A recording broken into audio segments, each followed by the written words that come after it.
সম্মিলিত সনাতনী জাগরণ জোটের মুখপাত্র সহ ১৬৪ জনের বিরুদ্ধে চট্টগ্রাম আদালতে হত্যা চেষ্টার মামলা দায়ের করা হয়েছে। চট্টগ্রাম মেট্রোপলিটন পুলিশের জনসংযোগ বিভাগের অতিরিক্ত উপপুলিশ কমিশনার কাজী মোহাম্মদ তারেক আজিজ মামলার সত্যতা নিশ্চিত করেছেন। তিনি বলেছেন, আদালতে চিন্ময় কৃষ্ণ দাস সহ ১৬৪ জনের বিরুদ্ধে হত্যা চেষ্টার একটি আর্জি দায়ের করা হয়েছে।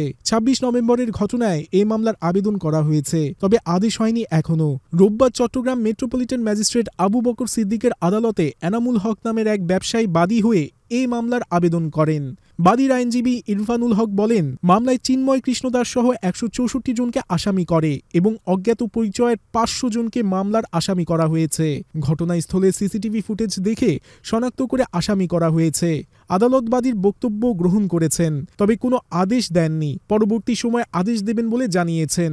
উল্লেখ্য, ২৫ নভেম্বর বিকেল ৪:৩০টার দিকে বাংলাদেশ সনাতন জাগরণ মঞ্চের মুখপাত্র ও চট্টগ্রামের পুণ্ডরিক ধামের অধ্যক্ষ চিন্ময় কৃষ্ণ দাস ব্রহ্মচারীকে ঢাকার বিমানবন্দর এলাকা থেকে গ্রেপ্তার করে ডিবি। রাষ্ট্রদ্রোহের মামলায় চিন্ময় কৃষ্ণ দাস ব্রহ্মচারীর জামিন আবেদন নাকচ হওয়ার পর গত ২৬ নভেম্বর চট্টগ্রাম আদালতে বিক্ষোভ শুরু করে তার অনুসারীরা। এ সময় চিন্ময়ের প্রিজন ভ্যান আটকে প্রায় ৩ ঘণ্টা বিক্ষোভ করে তারা।